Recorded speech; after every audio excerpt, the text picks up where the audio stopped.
छत्तीसगढ़ के जंगलों में हो रहे अवैध कटाई और अवैध उत्खनन के साथ ही जंगली जानवरों के बढ़ते उत्पात का जिम्मेदार क्या छत्तीसगढ़ सरकार को माना जाएगा?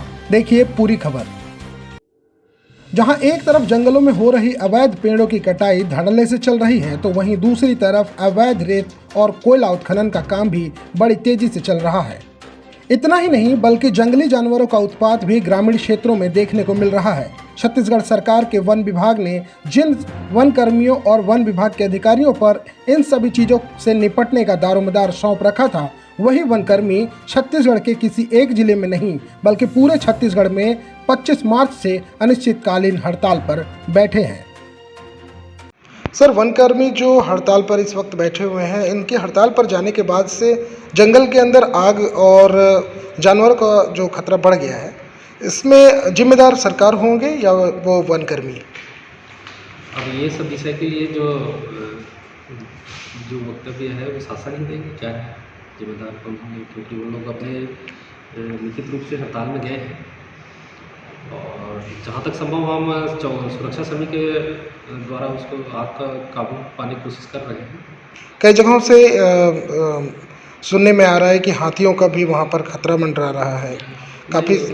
उसके लिए अलर्ट कर रहे हैं, जहाँ जहाँ पर हाथी के ऐसा है मौजूद होने की ऐसा खबर आ रही है, तो वहाँ आसपास के ग्रामीण को सचेत कर रहे हैं।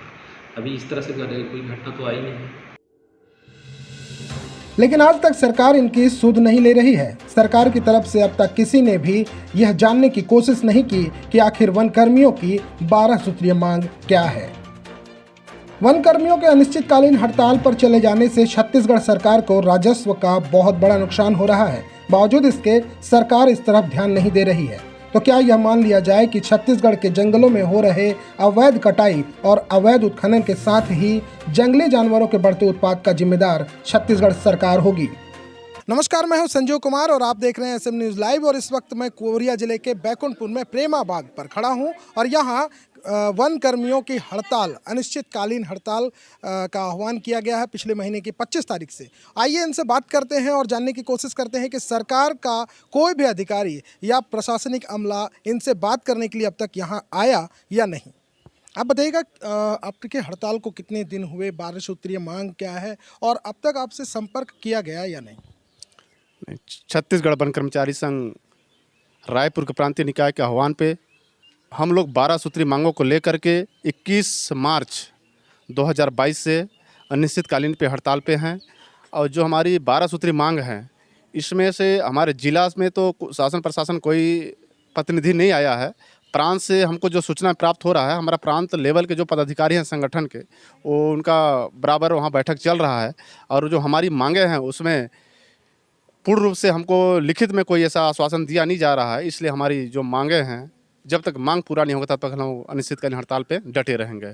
तो जैसा कि देखा जाता है, वन कर्मियों को अगर वनों से खनिज संपदा का अगर चोरी होता है या अवैध उत्खनन होता है, अवैध लकड़ी की कटाई होती है, तो उस कंडीशन में आप लोगों पर सरकार की तरफ से एक्शन लिया जाता है, कार्रवाई की जाती है, आप लोगों को सस्पेंड किया जाता है। लेकिन अभी अगर इस तरह का कुछ देखने को मिल रहा है, जैसा कि वनों में आग लगी हुई है या अवैध कटाई जोरों पर है, खनिज संपदा की चोरी की जा रही है, ऐसे सिचुएशन में आपको क्या लगता है कौन जिम्मेदार होगा? अभी हमने जो प्रांत जो अनिश्चितकालीन हड़ताल जाना था, उससे पूर्व हम लोग 1-1.5 महीना पूर्व हमारे जो प्रांत के पदाधिकारी हैं, शासन प्रशासन से अपनी मांगों को लेकर के ज्ञापन सौंपे थे कि हमारी जो मांग है पूरा करिए, नहीं तो हमारी किस तारीख से अनिश्चितकालीन हड़ताल पे जा रहे हैं।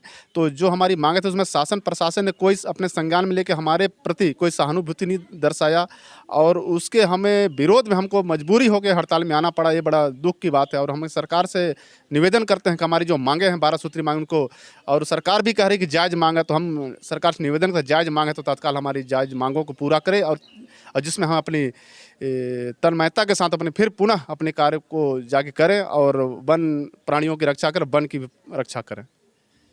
तो जैसा कि आप देख रहे हैं, इस वक्त वन कर्मियों के हड़ताल पर जाने के बाद से अवैध कटाई हो, रेत का उत्खनन हो या अवैध कोयले का उत्खनन हो, खनिज संपदा का चोरी हो या ग्रामीणों को जंगल के जानवरों से जो खतरे आए दिन देखे जा रहे हैं, आप लोगों को खबरों के मार्फत आप लोगों तक पहुंच रहे हैं, ऐसी चीज़ों को जो वनकर्मी रोकते थे, आज वो खुद हड़ताल पर बैठे हैं। ऐसे में सरकार जिम्मेदार ना हो तो कौन हो?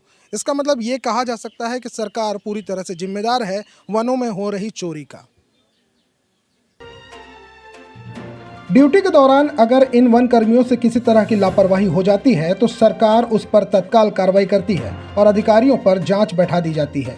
लेकिन आज जब ये वन कर्मी अनिश्चितकालीन हड़ताल पर बैठे हुए हैं, तब ऐसे में जंगलों में हो रही अवैध कटाई और अवैध उत्खनन के लिए जिम्मेदार किसको माना जाएगा?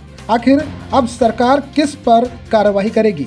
ऐसे में सवाल ये उठता है कि क्या सरकार को अवैध कटाई, जंगलों में लगी आग और जंगली जानवरों से बढ़ते खतरों और अवैध रेत कोयले के साथ ही वनों से प्राप्त होने वाले संसाधनों की हो रही चोरी से कोई फर्क नहीं पड़ रहा है? SM न्यूज़ लाइव के लिए कोरिया से संजीव सिंह की रिपोर्ट।